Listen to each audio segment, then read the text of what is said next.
Students, जैसा कि आप पिछले वीडियो में पार्ट 4 में देख ही चुके हैं कि हमने ऊष्माक्षेपी ऊष्माशोषी एक्सोथर्मिक एंडोथर्मिक इन रिएक्शंस तक हमने पढ़ लिया था। आगे आज हम पढ़ेंगे कि पहले तो क्वेश्चन ये अराइज होता है कि श्वसन को ऊष्माक्षेपी अभिक्रिया क्यों कहते हैं। Why respiration is known as exothermic reaction। श्वसन होती क्या है, क्या होता है श्वसन? श्वसन और सांस लेना दोनों अलग अलग चीज़ हैं। ऐसा नहीं है श्वसन को ही हम सांस लेना बोल सकते हैं, नहीं। सांस लेना क्या है? ऑक्सीजन अंदर लेना, कार्बन डाइऑक्साइड बाहर छोड़ना।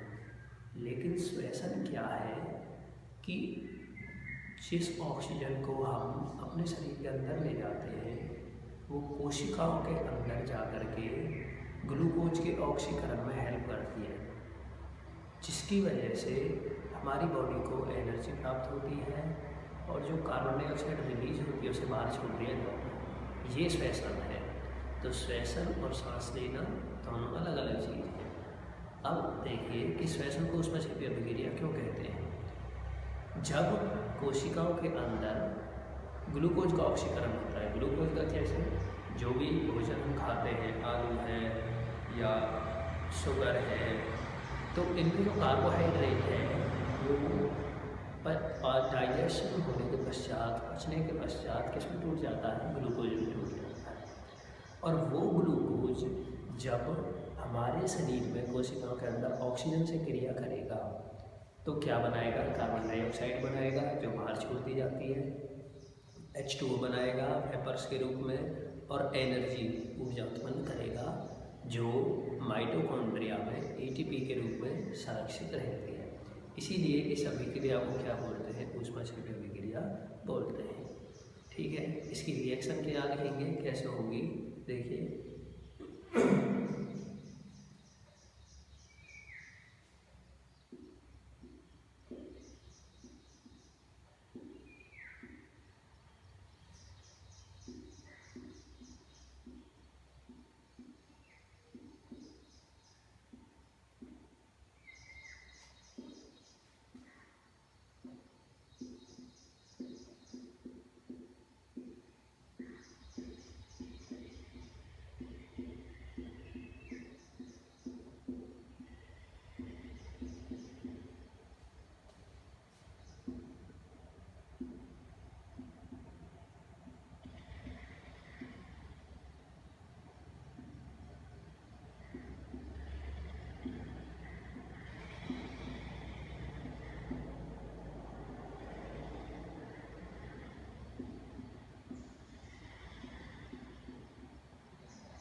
तो ये रिएक्शन है।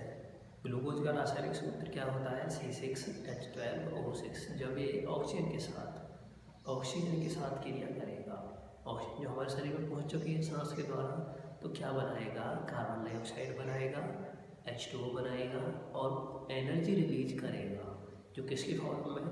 ATP की फॉर्म में। माइटोकॉन्ड्रिया में वो एनर्जी स्टोर रहती है। ATP की फुल फॉर्म क्या है? Adenosine triphosphate. तो इसीलिए श्वसन को ऊष्माक्षेपी अभिक्रिया कहते हैं। आगे हम पढ़ेंगे उपचयन अभिक्रिया, ऑक्सीडेशन रिएक्शन, अपचयन अभिक्रिया, रिडक्शन रिएक्शन क्या होते हैं। तो उपचयन अभिक्रिया क्या होती है? ऑक्सीडेशन, जिसमें ऑक्सीजन जुड़े या हाइड्रोजन हटे, वो क्या होती है? उपचयन अभिक्रिया होती है। ऑक्सीडेशन रिएक्शन होती है the reaction in which oxygen is added और हाइड्रोजन इज रिमूव्ड। और अपचयन अभिक्रिया क्या होगी? इसकी जस्ट अपोजिट होगी।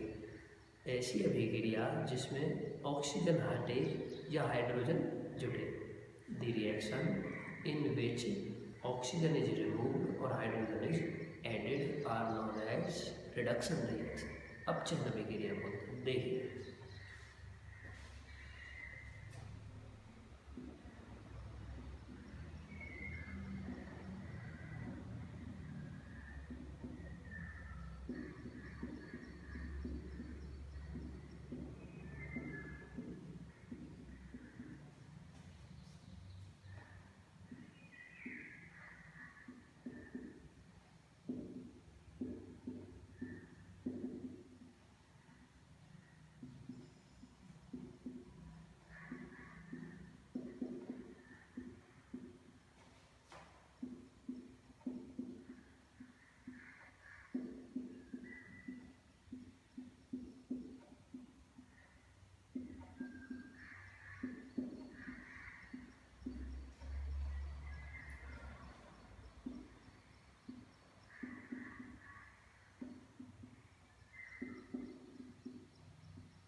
ऐसी अभिक्रिया जिसमें ऑक्सीजन की वृद्धि हो या हाइड्रोजन की कमी हो। The reaction in which oxygen is added और हाइड्रोजन इज रिमूव्ड। एग्जाम्पल देखिए,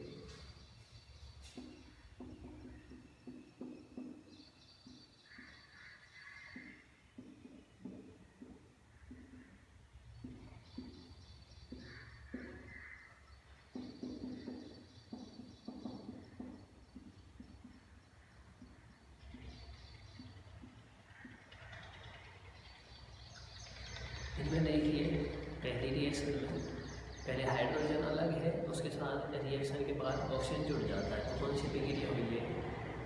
उपचयन अभिक्रिया। ऐसे ही दूसरे पार्ट में देखिए जो कार्बन है वो अलग है, अकेला है, लेकिन रिएक्शन के पश्चात कार्बन के साथ क्या जुड़ जाती है? ऑक्सीजन जुड़ जाती है, इसलिए वो किसका एग्जाम्पल हुआ? उपचयन का, ऑक्सीडेशन। रिडक्शन अपचयन अभिक्रिया इसके जस्ट अपोजिट है, जिसमें ऑक्सीजन की कमी हो या हाइड्रोजन की वृद्धि हो।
देखिए ऐसी अभिक्रिया जिसमें हाइड्रोजन की वृद्धि हो या ऑक्सीजन की कमी हो, वो क्या कहलाती है? अपचयन अभिक्रिया कहलाती है। जैसे ZnO प्लस CO। तो अब रिएक्शन के बाद क्या होता है? Zn प्लस में CO2, जिंक ऑक्साइड में से ऑक्सीजन रिमूव हो जाती है, तो उसका क्या हुआ है? अपचयन हुआ है। क्या हुआ है? अपचयन हुआ है। और देखिए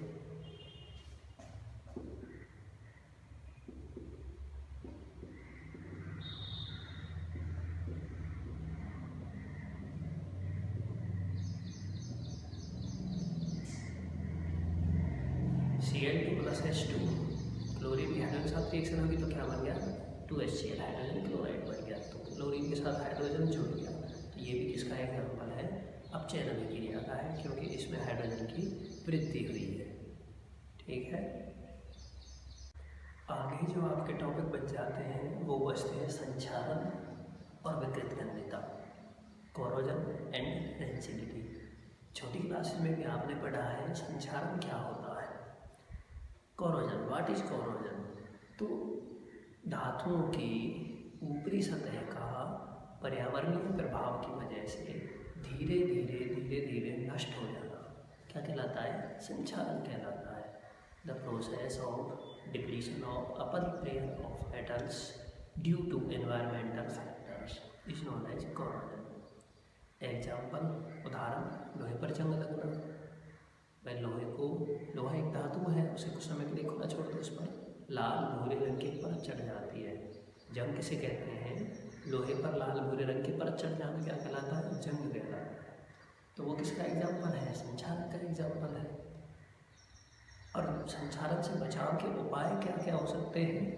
क्या क्या हो सकते हैं? वस्तुओं पर पेंट करके या उनकी मिश्र धातु बना करके या उन पर यसद लेपन, गैल्वनाइजेशन करके, विद्युत लेपन करके, ग्रीस लगा करके, तो ये धातुओं को संक्षारक से बचाने के उपाय हैं। दूसरा जो पॉइंट है वो है विकृत गंधिता।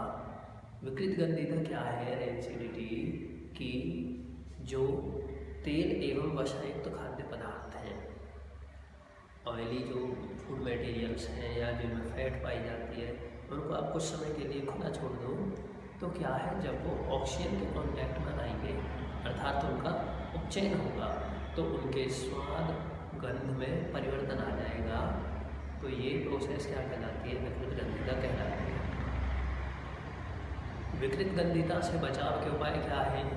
खाद्य पदार्थों को डिब्बाबंद पैकेटों में रखकर या उनमें नाइट्रोजन गैस भर करके, जैसे जो चिप्स की पैकेट उनमें नाइट्रोजन गैस भरी जाती है तभी वो इतने लंबे समय तक प्रिजर्व रह पाते हैं, या प्रतिऑक्सीकारकों का उपयोग करके। प्रतिऑक्सीकारक क्या होते हैं? वे पदार्थ जो ऑक्सीकरण या उपचयन की प्रोसेस को स्लो कर देते हैं, धीमा कर देते हैं, वो क्या कहलाते हैं? प्रतिऑक्सीकारक कहलाते हैं। तो इनकी डेफिनेशंस देखिए।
तो ये सब है। संचालन का एग्जाम्पल क्या है? जंग लगना। जंग की परिभाषा मैंने लिखी दी है। लोहे पर पर्यावरणीय कारकों के संपर्क में आने की वजह से लाल भूरे रंग की परत चढ़ना। रासायनिक सूत्र क्या है जंग का? Fe2O3 × जंग से बचाव के उपाय भी आपसे पूछे जा सकते हैं, तो उसमें वही लिखना है। लोहे की वस्तु पर पेंट करके, ग्रीस लगा करके, तेल लगा करके या सदलेपन करके। क्या होता है सद लेपन? What is galvanisation? लोहे की वस्तुओं पर जिंक की पतली परत चढ़ाना जिससे कि वो संचालन से बचाई जा सके, वो क्या कहलाता है? सद लेपन। उन पर विद्युत लेपन करके। तो ये सब जंग से बचाव के उपाय हैं। आगे जो है वो है विकृत गंधिता, रेंसिडिटी। रेंसिडिटी क्या है मैंने पहले बता दिया है। ऑयली फूड मटेरियल्स, जो तेलीय खाद्य पदार्थ हैं, उनका ऑक्सीडेशन होने की वजह से, उपचयन होने की वजह से उनका खराब हो जाना, उनके स्वाद में परिवर्तन आना क्या कहलाता है? विकृत गंधिता कहलाता है। देखिए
ठीक है भाई, ये क्या कहलाता है? विकृत गंधिता कहलाता है। इससे बचाव के उपाय मैंने आपको बता ही दिए हैं। खाद्य पदार्थों को डिब्बाबंद पदार्थों में रख करके या उनमें नाइट्रोजन गैस भर करके, जैसे चिप्स की पैकेटों में भरी जाती है, या प्रतिऑक्सीकारकों का प्रयोग करके। प्रतिऑक्सीकारक एंटीऑक्सीडेंट जो ऑक्सीकरण को धीमा करते हैं, रोकते हैं।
ठीक है भाई, प्रतिऑक्सीकारक क्या होते हैं? वे पदार्थ जो ऑक्सीकरण की दर को धीमा करते हैं। दो substances which slows down the process of oxidation are known as antioxidants. इनके एग्जाम्पल मैंने लिख दिया बोर्ड में, BHA, BHT। BHA की फुल फॉर्म क्या है? Butylated hydroxy anisole. और BHT की फुल फॉर्म क्या है? Butylated hydroxy toluene. क्या है? Butylated hydroxy toluene. यहाँ पर ही आपका चैप्टर ख़त्म होता है, पहला चैप्टर।